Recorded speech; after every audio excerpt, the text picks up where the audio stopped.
Hi friends, ఇప్పుడు నేను చూపిస్తున్న స్మాల్ ట్రే స్ట్రా బోర్డు అంటే గడ్డితో తయారు చేసిన బోర్డు, అందుకే దీన్ని స్ట్రా బోర్డ్ అంటారు. ఈ బోర్డుతో ఇప్పుడు ఇలాంటి చిన్న ఏంటంటే ఇలా ఇంట్లో ఏమైనా వస్తువులు వేసుకోవడానికి తయారు చేసుకునే విధంగా ఏం చేయాలన్నది ఇప్పుడు మీకు వివరిస్తాను. ఏమీ లేదండి, ఇప్పుడు ఈ బోర్డుని ఇలా బాక్స్ చేసి దానిపైన మళ్ళీ చిన్న చిన్న పీసులు అటాచ్ చేసి, ఇదే బోర్డు సన్నగా ఉన్న పీసులు అటాచ్ చేసి వాటిపైన మనం ఇంట్లో కందిపప్పు ఉంటుంది కదా, ఆ కందిపప్పుని పీస్ చేసి వాటిపైన కలరింగ్ చేయడం జరిగింది. వీటిని ఎలా చేయాలో ఇప్పుడు చూద్దాం. ముందుగా నాకు కావాల్సిన సైజు, యాక్చువల్గా ఈ సైజు నేను ఎంత తీసుకున్నానంటే 4x4. ఇంకా ఇప్పుడు ఈ తీసుకున్న పీస్లో 4x4 నేను 90 degrees ఉందో లేదా చూసుకోవాలి. ఓకే, ఇది 90 degrees ఉంది. ఇప్పుడు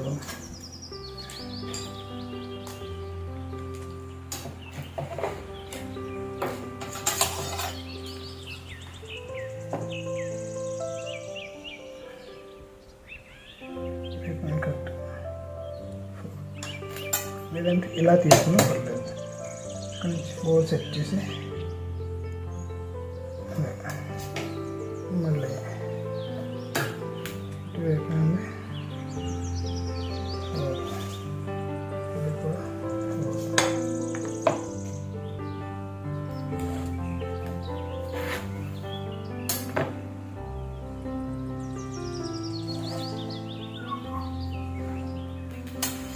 చుట్టూతా ఈ పీసెస్ కూడా కావాలి, అందుకోసం ఇక్కడే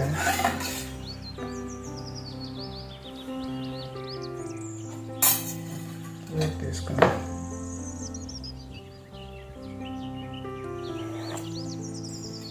ఇది హైట్ ఎంత చూసుకోవాలి.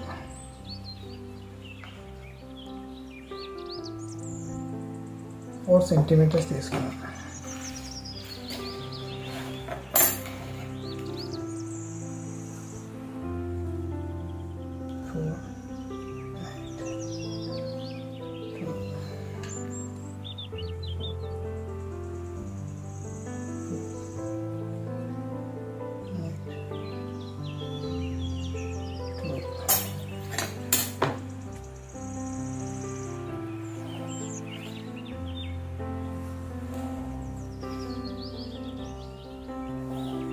ఇది 3 pieces వచ్చాయి. 1 more అలాంటి పీసే నాకు ఇంకోటి కావాలి.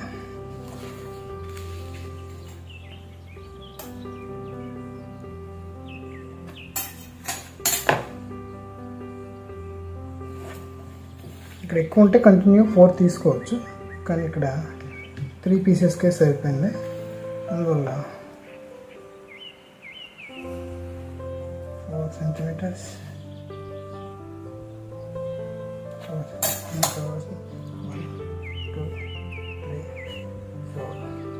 బేస్.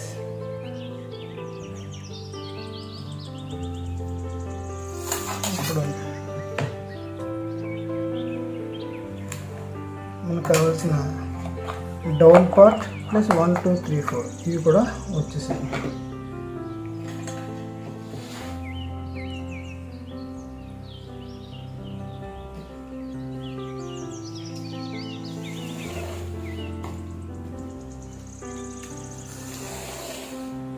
ఈ కటింగ్ చేసేటప్పుడు ముందు నెమ్మదిగా ప్రెస్ చేసి ఆ గాడి పడే వరకు నెమ్మదిగా అన్న తర్వాత గట్టిగా ప్రెస్ చేసి కటింగ్ చేసుకోవాలి. స్టార్టింగ్లో గట్టిగా ప్రెస్ చేసినప్పుడు ఒక్కొక్కసారి సైడ్ అవ్వచ్చు, రెండోసారి కటింగ్ చేసినప్పుడు కరెక్ట్గా వెళ్ళడానికి అవకాశం ఉంటుంది. ఎప్పుడైతే మనకి ఫస్ట్ టైం ఆ లైన్ కరెక్ట్గా గ్రూ ఏర్పడ్డదో రెండోసారి కూడా అందులోంచి కరెక్ట్గా వెళ్ళడానికి అవకాశం ఉంటుంది. కాబట్టి స్కేల్ తీసేసినా సరే మనం కటింగ్ చేసుకోవడానికి ఈజీగా ఉంటుంది. ఓకేనండి, కాబట్టి ఫస్ట్ టైం ప్రెస్ చేసేటప్పుడు నెమ్మదిగా ప్రెస్ చేసి తర్వాత కటింగ్ ఈజీగా చేసుకోవాలి.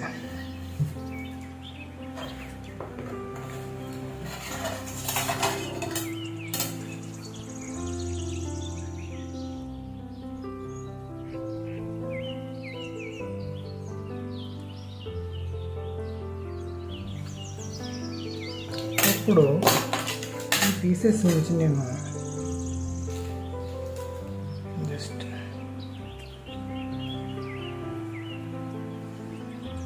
ఇది ఎంత దలసలుందో ఆ పీసెస్ని తీసేస్తాను.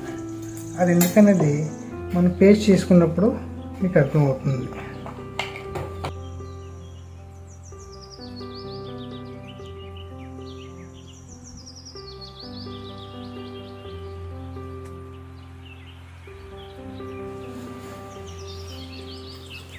వీటిపైన వీటిని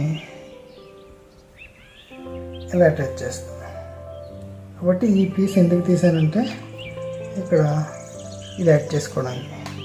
నెక్స్ట్ వచ్చేసి ఇక్కడ గ్యాప్ ఉంటుంది, ఈ గ్యాప్లో నేను కంటిన్యూ చేసుకోవచ్చు. ఓకేనండి. ఇప్పుడు వీటిని అంటించడానికి నేను వాడేది అనాబోండ్. ఇందులో ఇంకా చాలా రకాలు ఉంటాయి. మనకి నాకు అందుబాటులో ఉన్నది అనాబోండ్. ఇందులో ఫ్లెక్స్ కిక్ కూడా వస్తుంది, ఫెవికిక్ వాడుకోవచ్చు. కంపెనీస్ వేరుగా ఉంటాయి, గమ్ ఒకటే ఉంటుంది. దీన్ని తీసుకొని ఇది వాటి జాగ్రత్తగా ఉండాలి. ఎందుకంటే చేతులకు అంటుకుంటే అక్కడ 2 వేళ్ళు అంటుకున్నా, ఎక్కడైనా అంటుకున్నా ఇది పొర ఊడిపోతుంటుంది. ఈ చేతి అయినా ఊడిపోతే ఈ చేతి అయినా ఊడిపోతూ ఉంటుంది. కాబట్టి జాగ్రత్తగా ఉండాలి.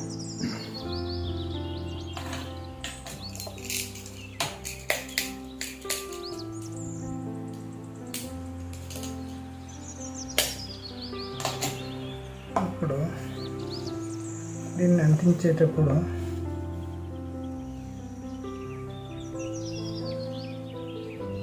జస్ట్ కరెక్ట్ పొజిషన్ యాడ్ చేసుకొని 90 డిగ్రీస్ చూసుకొని దీన్ని లైట్గా అంతే ఇది అంటుకుంటుంది. నెక్స్ట్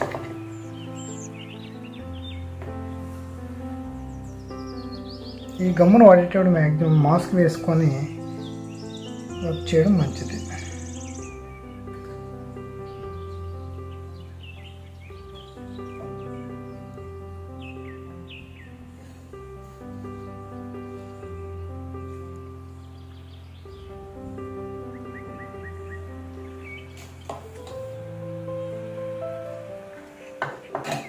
ఈ జాయింట్ కూడా జస్ట్ స్ట్రైట్ పెట్టి గమ్ము వేసిన తర్వాత కొద్దిసేపు పట్టుకొని ఉండాలి. పొగలు అది వస్తుంది కాబట్టి మనం మాస్క్ వేసుకొని చేసినప్పుడు ఎఫెక్ట్ ఉంది. కెమికల్ కాబట్టి మ్యాక్సిమం మాస్క్ వేసుకొని వర్క్ చేయాలి.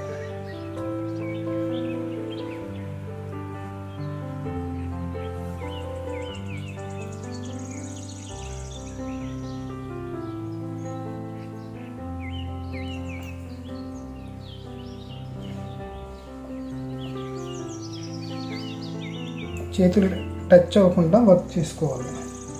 లేదంటే చేతికి అంటుకుంటే చెప్పాను కదండి అంటుకుపోద్ది.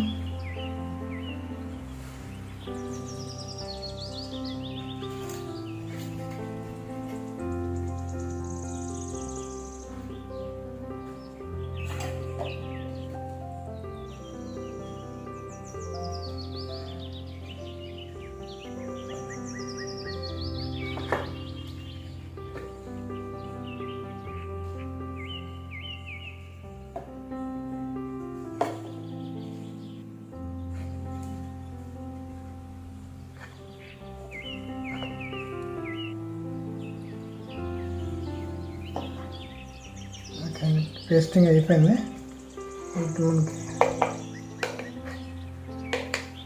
గట్టిగానే ఉంటుంది. ఇప్పుడు దీనిపైన ఈ డిజైన్ కోసం వేరే పల్చన షీట్ తీసుకొని వాటిని పీసెస్గా కట్ చేసుకొని అవి మనకి నచ్చిన డిజైన్లో బ్రిక్స్ లాగా యాడ్ చేసుకోవచ్చు. ఇలాగ ప్యాటర్న్ డిఫరెంట్ సైజెస్ కూడా యాడ్ చేసుకోవచ్చు. ఇప్పుడు ఈ స్ట్రా బాట్స్లోనే మనకి థిక్నెస్ కూడా మారుతుంది.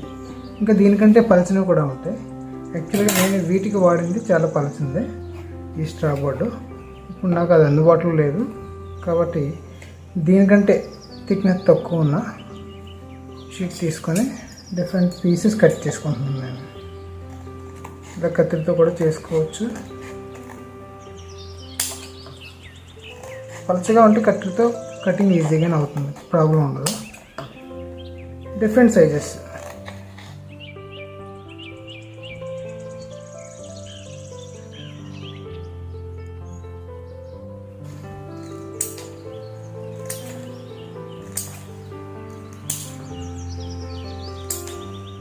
ఇవి యాడ్ చేయడం వల్ల కొద్దిగా మనకి బ్రిక్స్ ఎఫెక్ట్ వస్తుంది. బ్రిక్స్లా ఉండడంలో ఏదైనా టెక్చర్ ఉన్నప్పుడు ఇంట్రెస్టింగ్గా అనిపిస్తుంది. ప్లెయిన్ కంటే ఇప్పుడు వచ్చే మన వాల్స్ డెకరేషన్ చూడండి, అది ప్లెయిన్ కంటే సంథింగ్ టెక్చర్ వేసినప్పుడు ఆ వాల్స్ ఇంట్రెస్టింగ్గా ఉన్నాయి. సో అందుకే ఈ టెక్చర్ వచ్చే విధంగా మనం క్రియేట్ చేసుకుందాం. ఇప్పుడు దీనికి గ్లూ తీసుకొని, అంటే ఫెవికాల్ తీసుకొని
ఇప్పుడు మనకి ఎక్స్ట్రా వచ్చిన పీసెస్ని కటింగ్ చేసుకోవాలండి.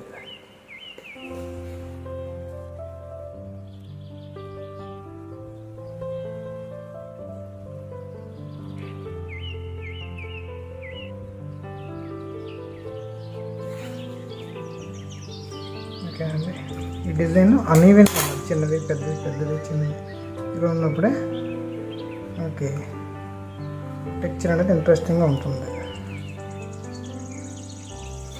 ఇప్పుడు ఇది డ్రై అయిన తర్వాత మనకి బ్లాక్ కలర్ తీసుకొని, ఏదైనా బ్లాక్ కలరు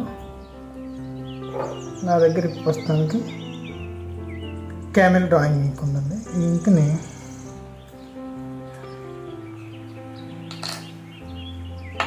కంప్లీట్గా అప్లై చేస్తాను. ఒకవేళ మీ దగ్గర ఇవి లేనప్పుడు వాటర్ కలర్స్ అయినా పర్వాలేదు, ఆ కలర్లో కొద్ది ఫెవికాల్ మిక్స్ చేసి ముందు బ్లాక్ అప్లై చేసేయాలి. కంప్లీట్గా ఇక్కడ స్పేస్ వదలకూడదు, జాగ్రత్తగా ఫిల్ చేయాలి. అన్ని వైపుల నుంచి చూసుకుంటూ, అంటే ఇక్కడ గాడి ఉంది కాదు, రెండు పీసెస్కి మధ్యలో డెప్త్ ఉంది కదండి, అది ప్యాచెస్ లేకుండా నీట్గా చేసుకోవాలి. ఇదే పద్ధతిలో పిల్లలు ప్రాజెక్ట్ వర్క్ చేసేటప్పుడు కూడా చిన్న చిన్న హౌసెస్, హట్స్ డిజైన్ చేయవలసి వస్తుంది. వాళ్ళ ప్రాజెక్టులకి క్యూబ్స్, క్యూబైట్స్ ఏమైనా తయారు చేయాలనుకున్నప్పుడు కూడా ఈ బాక్సెస్ని ఉపయోగించి ఇలాగ ఫెవిక్విక్ గమ్ ద్వారా ఈజీగా, అంటే చాలా ఫాస్ట్గా పేస్ట్ అవుతుంది. ఫెవికాల్తో పేస్ట్ చేసినప్పుడు లేట్ అవుతుంది, ఫెవిక్విక్తో ఇమీడియట్గా వర్క్ అవుతుంది. కాబట్టి ఇది స్ట్రైట్గా పేస్ట్ చేయాలనుకున్నప్పుడు ఫెవికాల్ వాడినప్పుడు అది డ్రై అయ్యే వరకు మనం వెయిట్ చేయాలి. ఈ లోపల అది చేయి కదిలినప్పుడు ప్రాపర్గా స్టాండింగ్ ఉండదు. కాబట్టి ఇలాంటి పేస్ట్ చేయడానికి ఫెవిక్విక్ వాడినట్లయితే పని చాలా ఈజీ అవుతుంది, చక్కగా వస్తుంది. అదేవిధంగా ఫెవిక్విక్ని ఒకసారి ఓపెన్ చేసిన తర్వాత కంప్లీట్ వాడకపోతే అది క్యాప్ ఓపెన్ అయి ఉండడం వల్ల డ్రై అయిపోయే అవకాశం ఉంటుంది. అందుకు మనం దాన్ని ఒకసారి వాడిన తర్వాత ఇంకా గమ్ ఉన్నట్లయితే దాన్ని ఫ్రిడ్జ్లో ప్రిజర్వ్ చేసుకోవాలి. ఫ్రిడ్జ్లో దాచినట్లయితే అది చల్లదనం వల్ల త్వరగా ఎవాపరేట్ అవ్వకుండా ఉంటుంది.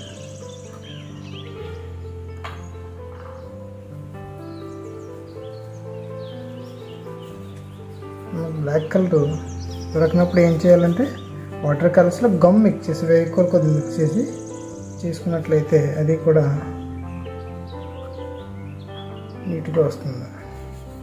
ఫెవికాల్ మిక్స్ చేయడం అని ఎందుకంటున్నా అంటే తర్వాత దీనిపైన వేరే కలర్ అప్లై చేసేటప్పుడు వాటర్ కలర్ అయితే రిమూవ్ అయిపోతుంది. సో మనకి ఇప్పుడు ఫెవికాల్ మిక్స్ చేస్తే అది డ్రై అయిన తర్వాత మళ్ళీ వాటర్ పడినా మన చేతితో రఫ్ చేసినా రిమూవ్ అవ్వకుండా ఉంటుంది. అందుకోసం ఫెవికాల్ మిక్స్ చేసి వాటర్ కలర్స్ అప్లై చేసుకున్నా అది అక్రిలిక్ కలర్లా తయారవుతుంది.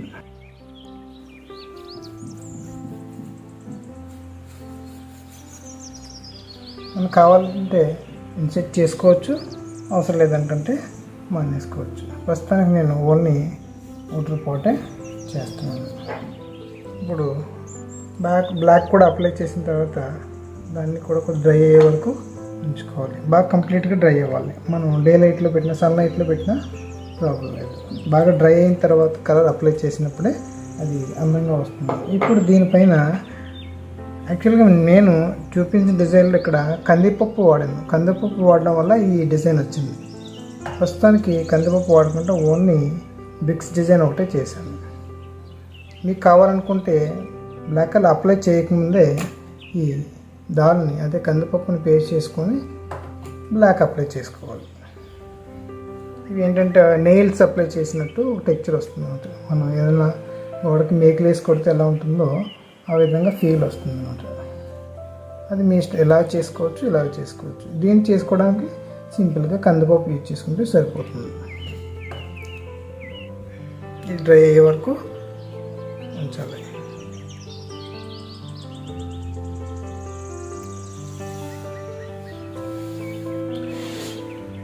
ఇప్పుడు డ్రై అయిన తర్వాత మనం ఫెవిక్రిల్ మెటాలిక్ కలర్స్ అంటారండి. ఇవి బాటిల్ సైజ్ చిన్నగా ఉంటుంది. వీటిని తీసుకొని ఈ కలర్ని డైరెక్ట్గా అప్లై చేయకుండా ఏదైనా ఒక బోర్డు పైన ఏదో ఒక ప్లేట్లో తీసుకొని దీన్ని ఇలా చేతితో ఇలా అని జస్ట్ ఇలా అనాలి. అంటే అది బ్లాక్ మిక్స్ అయ్యి కలర్ రావడం వల్ల అది ఒక మెటల్లా కనిపిస్తుందండి. ప్లస్ మనం వాడిన బోర్డు కూడా కనిపించింది కానీ లైట్గా టెక్చర్, రఫ్ టెక్చర్ ఉంటుంది.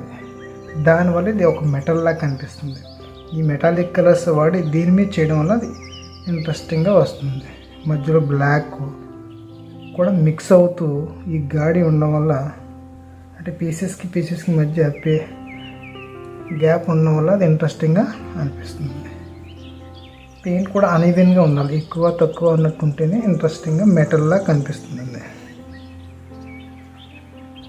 ఇది డైరెక్ట్గా అప్లై చేయకూడదు. పీసెస్లో తీసుకొని ఏదైనా ఒక బోర్డులో తీసుకొని దాన్ని ఎక్కువ తీసుకుంటే ముద్దగా వచ్చేస్తుంది. అందువల్ల తీసుకున్న దాన్ని జస్ట్ ఇలా అని ఎక్కడెక్కడ డార్క్ కావాలనుకున్నామో సరే ఇలా అప్లై చేసుకోవాలి. ఇలా చేతితో చేయడం వల్ల ఆ టెక్చర్ మనకి ఆ బ్లాక్ ఇంట్రెస్టింగ్గా అనిపిస్తుంది.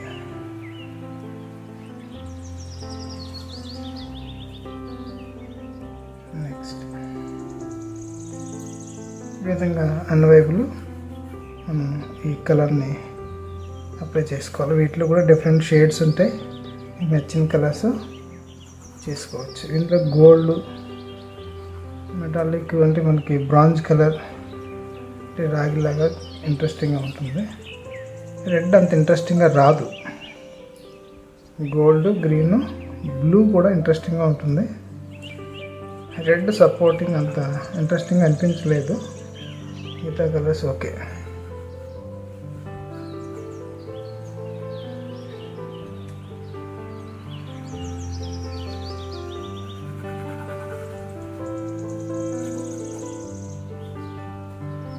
కలర్స్ కూడా ఎక్కువేం ఖర్చు అవుతుంది. మనం వాడిన కలర్ చాలా తక్కువ కలర్ మాత్రమే పడుతుంది. ఇలా చిన్న స్టాండ్ తయారు చేశాను. ఇంకా మీరు పెన్ స్టాండ్స్ కూడా తయారు చేసుకోవచ్చు పెద్దగా. అంటే టైం ఎక్కువ తీసుకుంటుందని నేను హైట్ తగ్గించి దీన్ని ఒక చిన్న పెన్ స్టాండ్ అంటే మనకి ఇలా రబ్బర్ బ్యాండ్స్ చిన్న వస్తువులు వేసుకోవడానికి, షార్ట్గా ఉండే వస్తువులు వేసుకోవడానికి, పిన్స్ అది వేసుకోవడానికి చిన్న ట్రేలా ఉంటుంది. పెద్దది వచ్చేసి డెమో ఇవ్వడానికి టైం ఎక్కువ తీసుకుంటుంది. అందువల్ల ఈజీగా ఉంటుందని ఈ సైజ్ మాత్రమే చేశాను.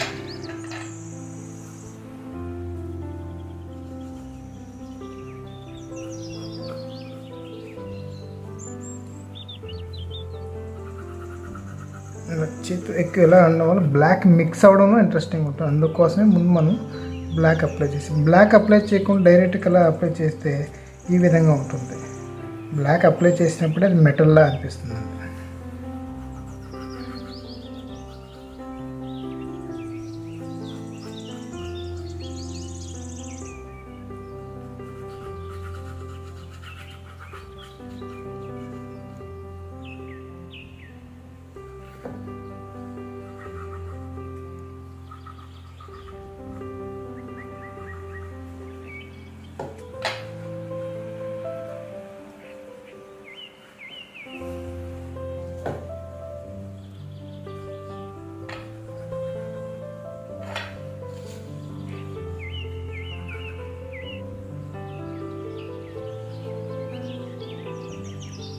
ఏదైనా పీస్ఫుల్గా జాగ్రత్తగా చేస్తే మనకి వర్క్ కూడా ఇంట్రెస్టింగ్గా అందంగా వస్తుంది. ఓకేనండి, చూడడానికి డ్రై అయిన తర్వాత, కంప్లీట్ డ్రై అయిన తర్వాత ఇంట్రెస్టింగ్గా అనిపిస్తుంది. మనం పని చేసే ముందు మన చుట్టూ వాతావరణం కూడా పీస్ఫుల్గా ఉండాలి, నీట్గా ఉండాలి, చిందరబందరగా ఉండకుండా చూసుకోవాలి. పని అందంగా రావాలంటే మన మైండ్ సెట్ కూడా పీస్ఫుల్గా ఉండాలి. సో చుట్టూ ఉన్న ప్రదేశాన్ని కూడా మనం నీట్గా ఉంచుకున్నప్పుడే మన పని కూడా నీట్గా ఉంటుంది. మనకి కావాలనుకుంటే ఇన్సైడ్ కూడా కలర్ వేసుకోవచ్చు. ఓకేనండి, చూస్తే మీకు అర్థమవుతుంది. ఇది కొత్తగా ఉంది కాబట్టి నీట్గా కనిపిస్తుంది. ఇది తయారు చేసి దగ్గర 5 years అవుతుంది. 5 years బ్యాక్ తయారు చేశాను. అందువల్ల కొద్దిగా గ్లేజింగ్ అనేది తగ్గింది.